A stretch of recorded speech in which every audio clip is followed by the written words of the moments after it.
The South Dakota Governor Kristi Noem defending herself after revealing in her upcoming memoir that she once killed a dog. Noem deeming the 14-month-old pup named Cricket as, quote, untrainable, dangerous, and less than worthless as a hunting dog after it apparently attacked a local family's chickens, eventually taking the pooch to a gravel pit where she shot and killed it. Dana, you grew up on a farm. The defense is, hey, this happens all the time on farms. On farms, do you go around just killing innocent little puppies? No, but I do know that there are some ranchers and farmers, they have to make tough decisions sometimes. Like if a horse breaks its leg, you gotta put it down. Or like in this situation, if a dog bites somebody, you got to make a tough decision. If the chickens are getting harassed on the neighbor's yard, then maybe you have to make a decision. I think that when you do that, though, it's often more in sadness than in anger. And in the way that it's written in the book, it does sound like she basically hated the dog, and so it caused her more problems. The other thing is everybody gets a choice of what to put in their book. And this was a story she put out there. Initially, her team said, oh, this is just proof that they're out to get Kristi Noem. The liberals are out to get her. And then when it evolved, they were like, well, let me further explain. It's just, this is what happens in ranch life.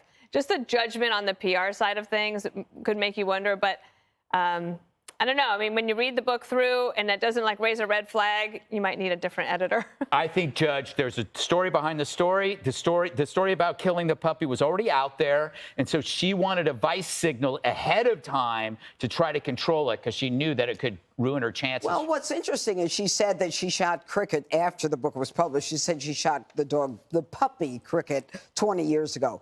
But I think the whole thing reeks of desperation. I think you have a woman here who desperately wants to be vice president and ultimately president.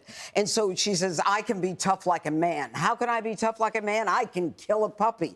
But, you know, the hate that, and Dana referenced this, she said this puppy ruined the hunt by chasing pheasants and having the time of her life. Yes. What I have 4 rescues and I have a puppy. I got to tell you, you know what she's done is she's sabotaged herself, whether or not it was to, you know, buttress what was coming down the road, but she also managed to unite the right and the left because America, if nothing else, we are dog lovers. And don't tell me you shot a pup because it wasn't used to hunting. You know, maybe you're not a good teacher. Maybe there's a problem. And this whole thing with the chickens, you know, were the chickens dead? Was your dog on their property? Should you have had your dog on a leash? Should your farm have been fenced? I could go on and on because I love dogs. You know, Jesse, the only thing I could say on her defense is at least she didn't eat the dog like President Hussein Obama. Right. She shot the dog, Obama ate it. What's worse?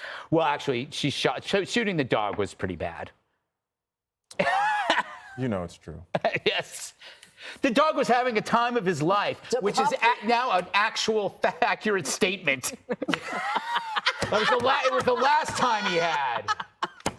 Look, man, I have a cat, and we're debating whether or not we ethically euthanize her. She's sick. She's sick. And so it's like the debate around ethically euthanize is taking us weeks to make, and This woman, her daughter got off the bus. I don't know how she did it. The daughter got off the bus and says, "Where's There's a lot of cat lovers out there. Listen, write in. Tell Jesse he's wrong. There are a lot of cat lovers. Good luck with that, Richard. They're out there. Jesse, are you going to skate out of this? Yeah. I think you should. I'm skating. Oh my God. Well, I don't think people will be fetching her book anytime soon. One More Thing is up next.